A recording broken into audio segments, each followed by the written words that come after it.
guys, it's Emily. Today I wanted to film a video because it's about like a week into February, I think it's the 6th, and I wanted to talk about all the books that I read in January, which is actually not very many. I read less than 4 books, which is kind of bad because I had all of January off school.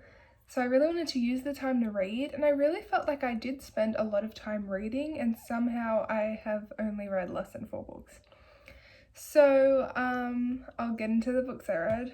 So on Christmas Day, like 25th of December, I started reading Eleanor and Park by Rainbow Rowell.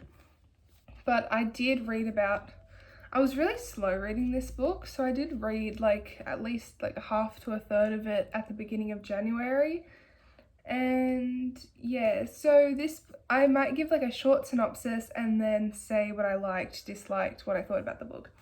So this book is about this girl who like goes to live with her mum and her stepdad, and she's got a very like abusive like life at home. Like her stepdad is a very terrible person.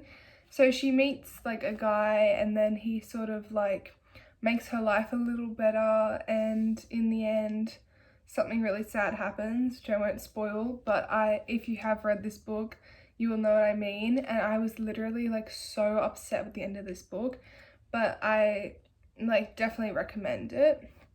I really liked how I wanted like a break. I wanted a simple book to read because I just finished reading Kingdom of Ash by Sarah J Maas, and it was just so much like fantasy after reading all of Throne of Glass that I needed like a little bit of a break just to read something simplistic. And this was good, like even though it had like some heavy like ideas and like themes, it was very like enjoyable and quick to get through, even though it took me like over a week to read it.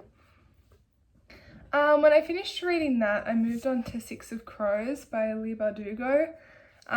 Two of my friends had been telling me to read this for a long time, and I really did like it, but I feel like it was so overhyped that I didn't like it as much as I like could have. So Six of Crows is about like these 6 teenagers who, I can't believe that they're teenagers because they're all supposed to be 16 or 17, and I'm like 17 in a few months, and there is no way on earth that I could think or act like these kids do. Like they're way too mature. But it's about these 6 kids who have to like go through a heist to like save, I don't even remember, this guy. They have to like go save him in order to get money, but then there's a big plot twist at the end, and it's just like them like coming together, like different people, and having to work towards something together. And I'm really excited to read the second book. I was going to read it directly after this, but I somehow got distracted by the next 2 books that I'll be mentioning in this video. So as soon as I finish the book I'm currently reading though, I'll be moving on to the second book, which I think is called, it's on my shelf, Crooked Kingdom. So yeah, I really did like this book though. I liked the characters, I liked how there's like diversity. So yeah, I'd say I'd recommend the book, but I feel like everyone has already read it. After that, I read Pride and Prejudice by Jane Austen. The first half of this book was very hard for me to get through. Like I watched the movie twice before I read it, and then I started watching like the 6-hour like adaptation of it as I read. So like I would like read a few chapters, then I'd watch like an episode. But I mostly I half read it and half listened to an audiobook, and I kind of zoned out for a lot of it. But yeah, in the end I did like it. I'm gonna give like more classics a chance now because I didn't think I would enjoy reading a book that's a classic, but yeah, wasn't bad. And then the last book that I read in January was Midnight Sun by Stephanie Meyer.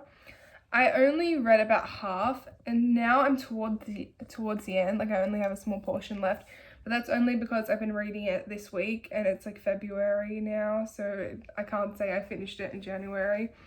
But Midnight Sun is the first like book of the Twilight Saga, and it's in Edward's perspective instead of Bella's. And I don't want to make this video about this book, but I just want to like talk about it a bit. I really hated the first half of this book. Like it's just so long. Like I have my book of Twilight here. Okay, so this is Twilight and this is Midnight Sun. How can Edward have so much more to say? Like, I don't understand. But anyway, the first half of this book I really hated because Edward just goes on and on about how perfect Bella like looks and how like perfect she is because she's so selfless, because she's like has nice thoughts about people.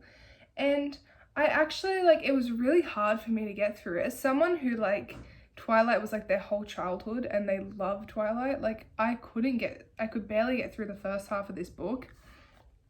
But now I'm at like towards the end and about halfway it gets better. Like I started really liking it halfway because it's just the nostalgia and like being back and seeing Edward and Bella together. But before they actually got together, it was actually ridiculous. Like Edward was stalking her and I just, like when I was 11, I was like, okay, Edward watches her sleep. Like that's cute. But now as a nearly 17-year-old reading this, I'm like, that is so messed up. But I feel like after they actually ended up together, the book wasn't as bad because it was more like his actions were more justified. Like watching her sleep was like more okay because they were actually together now. But yeah, that's my rant about Midnight Sun. Anyway, I was so excited to read this book because when I was like younger, like 11 or 12, I used to like someone had illegally uploaded part of it online and I used to read it, but then I never finished and I took it down. So when the actual book came out, I was really excited. I got it for Christmas, and that's why instead of moving on to Crooked Kingdom after reading Six of Crows, I just went on to read Midnight Sun because I was so excited, and then it was such a disappointment. But I think still, if you're a Twilight fan, to like just give it a go because it is nice. It is interesting to like see Edward's perspective, even though a lot of it is very repetitive. But I feel like it's like doing a reread of Twilight, but it's a little bit different. Anyway, sorry about my rant. I hope you liked this video. Give it a thumbs up if you did. Comment videos you'd like to see next. And yeah, those were the books I read in January. Bye.